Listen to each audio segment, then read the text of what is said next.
Olá, pessoal! Sejam todos muito bem-vindos a mais um vídeo aqui do canal. Eu sou Carolina Faria e o tema, que nós vamos tratar nesse vídeo é sobre o estresse e como nós, arquitetos, podemos contribuir para a melhora desse estresse nos usuários, nos clientes, dos nossos projetos, através do ambiente. Primeiro de tudo, é nós entendermos que nós estamos inseridos em um tipo de rotina, em um ambiente social que gera estresse de certa forma. Então tem o trânsito, tem o trabalho, agora, tem o enclausuramento que nós fomos de certa forma obrigados a aderir, por causa da pandemia e de todos esses problemas que nós estamos vivendo, mas nós estamos inseridos em um ambiente social que gera estresse por diversos fatores.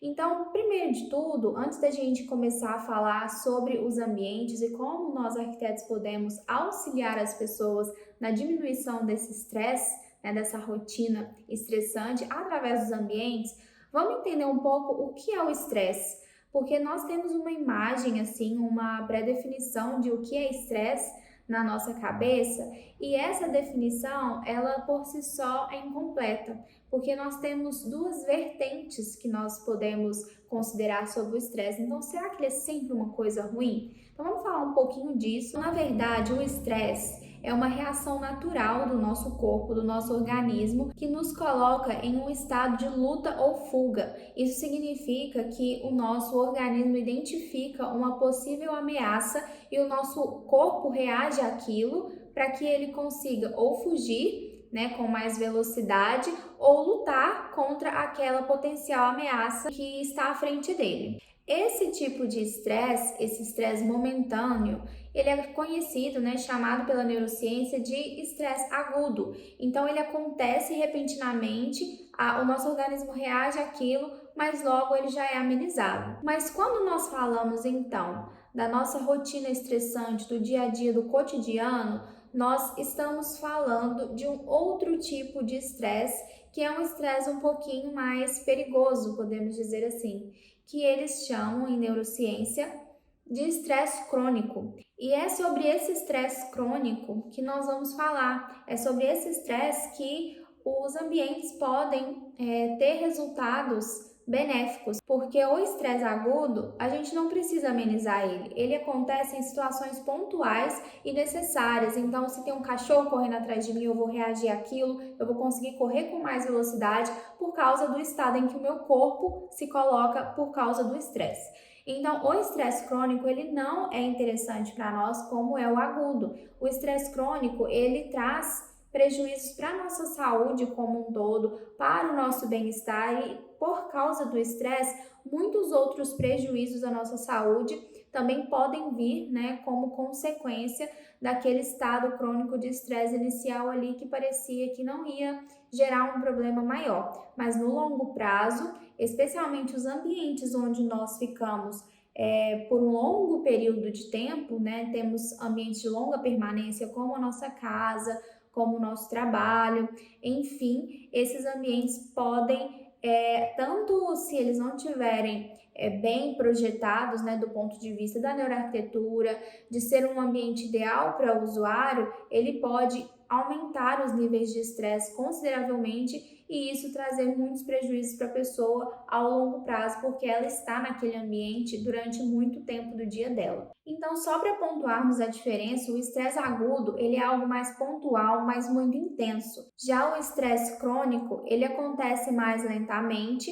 não é de forma tão intensa, mas é também de forma contínua e muito frequente. Então, quando nós nos encontramos em uma situação de ameaça, quem identifica essa ameaça e também diversos outros tipos de processos emocionais é a nossa amígdala cerebral.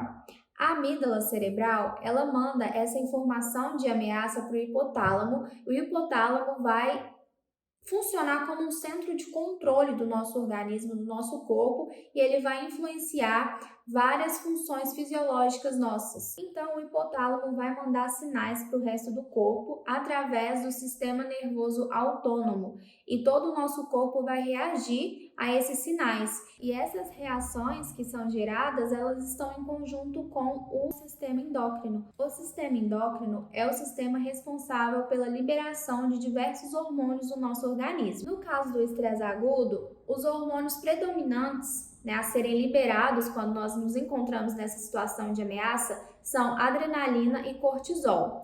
Eles são fundamentais para que nós consigamos ter essas reações rápidas que o nosso corpo precisa ter para lutar ou fugir. Então, no curto prazo, eles nos ajudam nessas situações. O problema é que quando nós estamos falando do estresse crônico, nós estamos falando de doses pequenas sendo liberadas todos os dias durante muitos momentos do dia no nosso organismo, porque nós estamos em uma situação de estresse contínuo e não mais um estresse pontual como é o caso do estresse agudo. E esse cortisol e adrenalina, especialmente o cortisol, sendo liberado, mesmo que em doses pequenas, mas continuamente, ele acaba sendo muito prejudicial para o nosso organismo. E isso tem interferência no sono, no sistema imune, então a gente fica muito mais propenso a ter outras doenças porque o cortisol está causando uma ação como se fosse inflamatória no nosso organismo. Mas tá bom, falamos até aqui sobre como tudo isso reage no nosso organismo, como que funciona a liberação desses hormônios quando nós estamos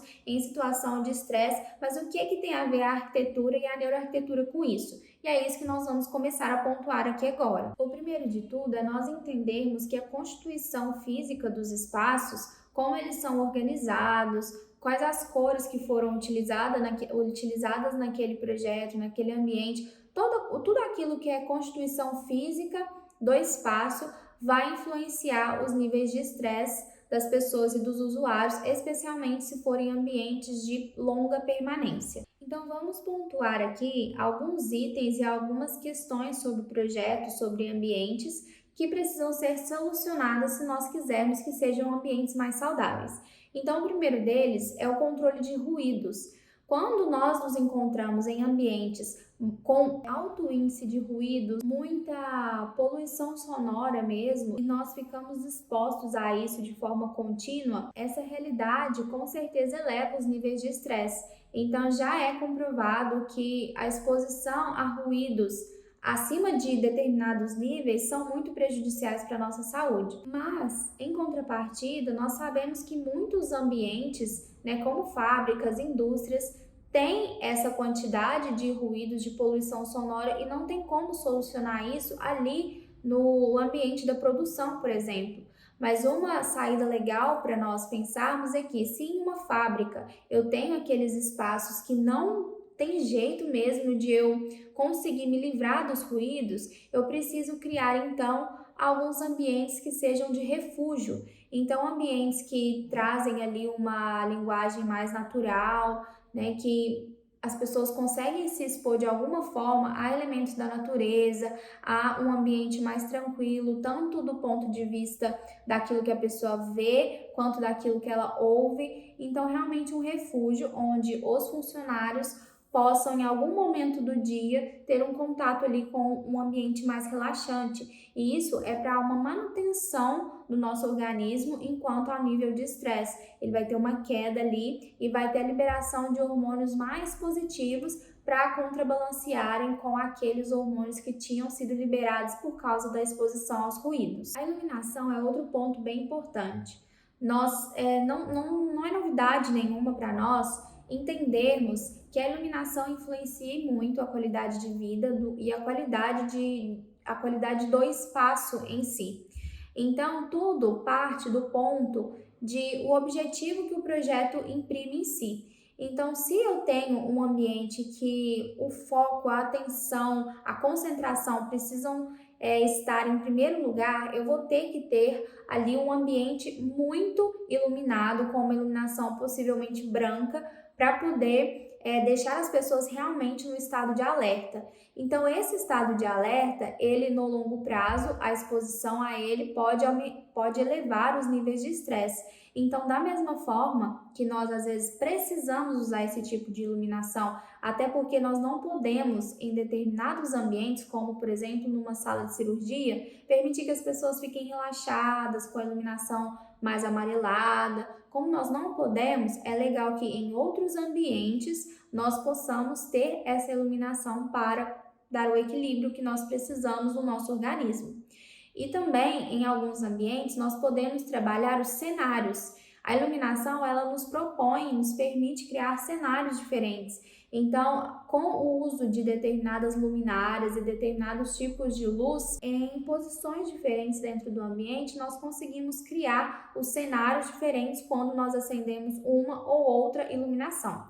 E sem falar que a iluminação natural, ela é muito positiva do ponto de vista do estresse, porque o contato com tudo aquilo que é natural, que vem da iluminação ali ao longo do dia, que a gente acompanha, né, essa alteração da luz, a luz ao meio-dia está mais intensa, depois ela vai se amenizando. Para o nosso organismo, para a manutenção interna dele, esse acompanhamento é importante. Então, se nós pudermos usar a iluminação natural, é um ponto bem legal. Outra questão interessante de nós colocarmos é que o nosso corpo, se encontrar em movimento, ele também se equilibra quanto a esse nível de estresse. Fazer com que as pessoas, por características do próprio espaço físico, se movimentem, se coloquem em movimento para fazer determinadas atividades. Então, estimular a caminhada dentro dos ambientes, dentro dos projetos, é algo super bacana para nós conseguirmos amenizar esses níveis de estresse, para que a pessoa não tenha que ficar o dia todo sentada ou o dia todo em uma mesma posição. Ela se colocar em movimento para fazer determinadas coisas, ela recebe estímulos diferentes, ela consegue visualizar o ambiente de um ponto de vista diferente, realmente de um ângulo diferente, e ela estimula o organismo dela com outros estímulos sensoriais, do tato, do olfato e tudo mais. Então, os sentidos dela se colocam a trabalhar bem mais quando ela está em movimento do que quando ela está sempre ali na mesma posição durante todo o dia. Então, colocar as pessoas para andar mesmo dentro do projeto, a gente pode criar setores, né, diferenciados, onde as pessoas precisam caminhar para resolver determinadas coisas, e isso é interessante do ponto de vista da manutenção do nosso organismo, certo? Posicionamento dos postos de trabalho.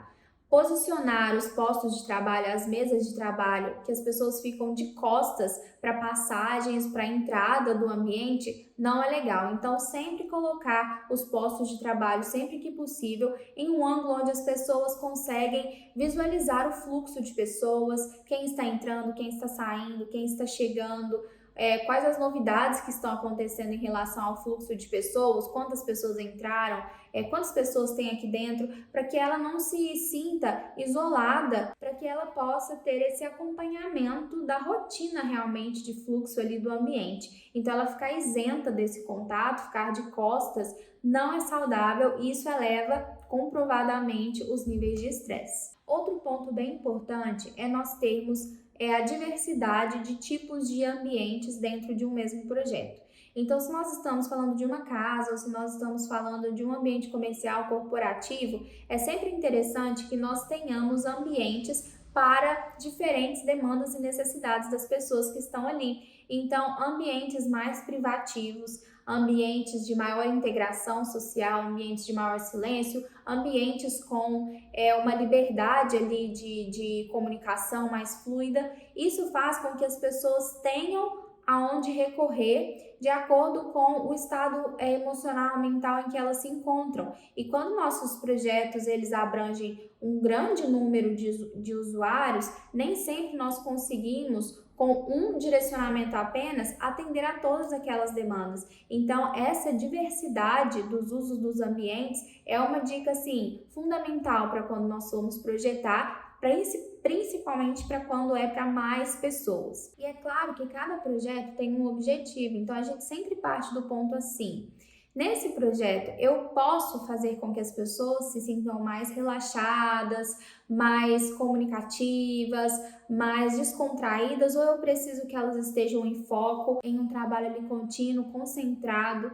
Então, esse direcionamento eu vou dar de acordo com aquilo que é primordial para aquele uso. Então, se ali é um ambiente completamente descontraído, eu posso ter determinadas soluções diretamente nesse ambiente. Se ele não pode ser descontraído, ele precisa ser muito formal, de muito foco, de muita concentração, talvez naquele ambiente em si eu não vou poder dar determinadas soluções, mas aí eu posso criar um outro refúgio paralelo a esse projeto, paralelo a esse ambiente, onde as pessoas, em um momento, um intervalo ali que elas tiverem, elas poderem se recorrer àquele outro ambiente para dar aquela equilibrada no organismo e no nível de estresse dela, porque assim que seu organismo, seu corpo se identifica com um espaço que tem determinadas características, os hormônios que são liberados, eles são alinhados com a mensagem que aquele espaço quer transmitir. Então, os níveis de estresse podem diminuir à medida que você se encontra com itens em um local, com características em um local